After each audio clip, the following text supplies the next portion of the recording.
La ruta del mono nocturno. Arquitectura metahumana aplicada al diseño de un paso de fauna en el Quindío rural. Cuando hablo de arquitectura metahumana, me refiero principalmente a un cambio de paradigma en la disciplina en cuanto a nuestra manera de entender y relacionarnos con el entorno, en donde el Homo sapiens ya no es el centro del universo ni la punta de la pirámide, sino un actor más dentro de un sistema complejo.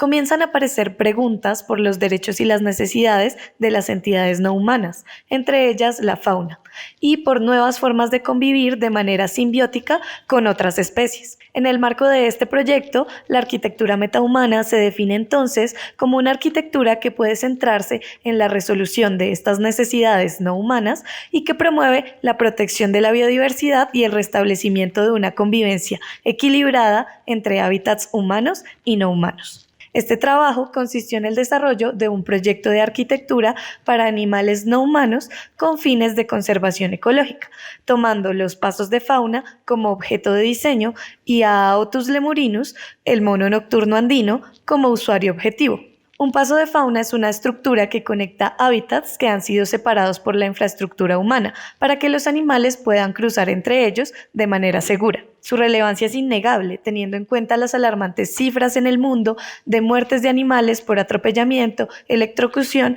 así como otras causas relacionadas con la infraestructura humana, y las graves consecuencias que la pérdida de biodiversidad trae consigo. En consecuencia, en esta propuesta, el paso de fauna no es entendido solamente como una estructura para evitar que los animales mueran atropellados en las vías, sino como toda una red de movimiento que ayuda a mitigar otras amenazas y apunta a restablecer la conectividad ecológica funcional en el sitio. Se eligió al mono nocturno andino, primero porque es una especie muy importante, endémica, poco conocida y declarada vulnerable. Segundo, porque se buscaba trabajar sobre una problemática real. Y tercero, porque el proyecto está basado en la premisa de que los pasos de fauna deben adaptarse a las características específicas de cada especie y su entorno. Es decir, que no es lo mismo hacer pasos para animales que se desplazan por los árboles que para animales que se mueven por el suelo. Así que enfocarse en una sola especie apuntaba a descubrir una arquitectura particular.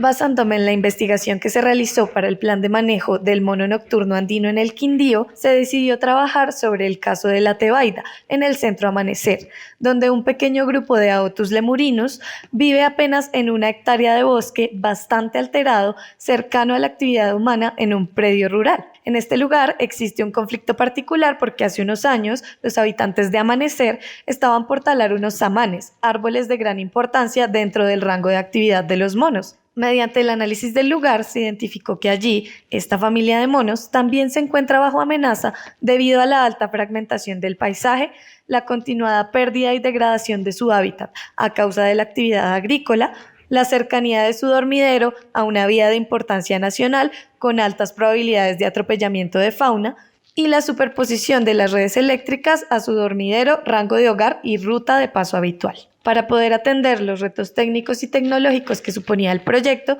se utilizaron múltiples estrategias y metodologías poco convencionales en el desarrollo de este. En primer lugar, buscando ponerse en las patas de un mono nocturno, se realizó una caracterización detallada de la especie a través de la revisión de la literatura disponible y la construcción de diagramas que permitieran entender mejor su biología, su comportamiento, la ecología, los ciclos, etc. También a través del diálogo constante con biólogos que trabajaron en el plan de manejo y en el caso de estudio de Amanecer. Se realizó un análisis morfométrico con datos suministrados por varios colaboradores, contrastados con otros tomados por mí en la colección de mamíferos de la universidad. Modelos a escala, la recopilación y análisis de material fotográfico y en video para observar el desplazamiento, las posturas, los agarres, visitas de campo al lugar de estudio y a otros lugares similares para entender el hábitat y el conflicto de intereses con los habitantes, información con la cual se realizó un levantamiento aproximado del bosque de Amanecer, caracterizando también a través de fichas de análisis algunas de las especies de árboles más importantes para los monos.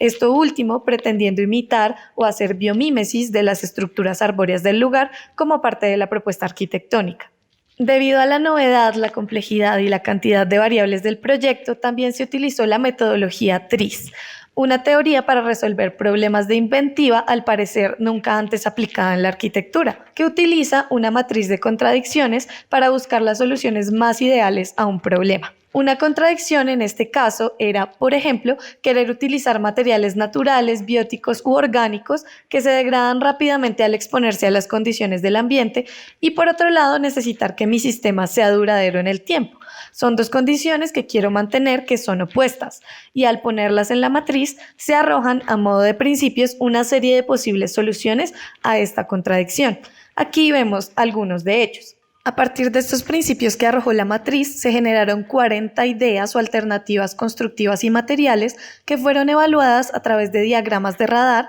que las comparaban y puntuaban en cuanto a su nivel de sostenibilidad, localidad, durabilidad, correspondencia con la escala del mono y con el entorno, simplicidad, replicabilidad, transportabilidad, universalidad y multifuncionalidad, aspirando a llegar a las soluciones más viables. Entre las principales determinaciones se definió la guadua como el material más ideal para el proyecto, por su sostenibilidad, localidad, economía, porque en Amanecer los monos duermen en un guadual y porque se puede trabajar tanto de manera industrializada como artesanal. También se destacan en la propuesta los sistemas que funcionan a tensión, mediante el uso de cuerdas, cables, redes y mallas, y las estructuras de doble función que permiten la coexistencia de las actividades humanas y no humanas. En el predio se establecieron 3 zonas de amenaza. La amarilla relacionada con la vía y la desconexión del parche de bosque con otros relictos, la naranja donde se daría la posible tala o poda de los árboles y la roja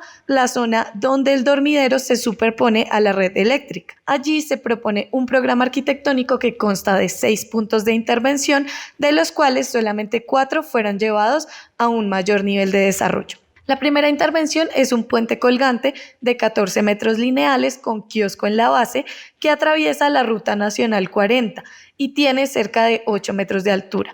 Consta de un tablero tubular de listones de guadua entretejidos soportado por 2 mástiles de guadua empotrados y estabilizado por cables y tensores de acero inoxidable. El material se trata mediante procesos artesanales, no químicos, y permite el crecimiento de la vegetación sobre la estructura en el largo plazo como método natural de protección contra el ambiente. El paso está pensado como una estructura de uso múltiple, donde la fauna, la vegetación y las personas coexisten y se benefician. En el siguiente punto se plantea la extensión del guadual natural mediante un guadual artificial de 108 metros cuadrados, que proporciona a los monos una alternativa de acceso y salida del dormidero para evitar que pasen por las redes eléctricas. Consiste en la repetición de un módulo estructural de tensegrity construido en guadua que soporta elementos verticales más esbeltos, culmos entre 2 y 5 centímetros de diámetro, suspendidos emulando la disposición del guadual y la percepción espacial de resguardo que puede proveer a los monos.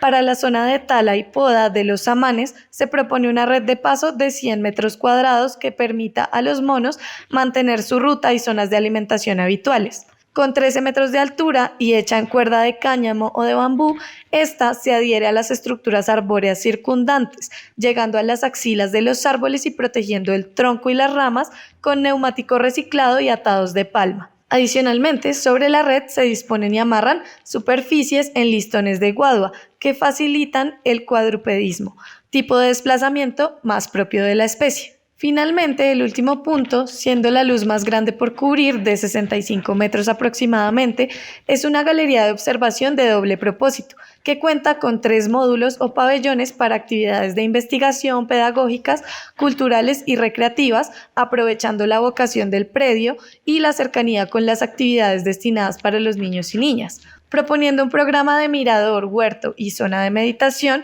se trata de grandes cubiertas o exoesqueletos de doble curvatura con estructura en guadua que son independientes del diseño interior del pabellón, que puede ser flexible o estar destinado a diferentes usos. En la zona superior de los módulos se genera el paso para los monos con listones y varas de guadua, permitiendo que en la noche las estructuras sirvan para la observación y estudio de estos primates. Aquí podemos ver algunos de los detalles constructivos de las alternativas que plantea el proyecto. Para cerrar, me gustaría mencionar que el principal objetivo del trabajo fue reafirmar la importancia de la colaboración interdisciplinar para llegar a nuevas soluciones a los retos que enfrenta la protección de la biodiversidad en Colombia. Y personalmente, también se trató de asumir la responsabilidad histórica que hemos tenido los y las arquitectas en la explotación de los recursos naturales, las drásticas transformaciones del paisaje y en la creación y consolidación de modelos insostenibles de habitación para los seres humanos.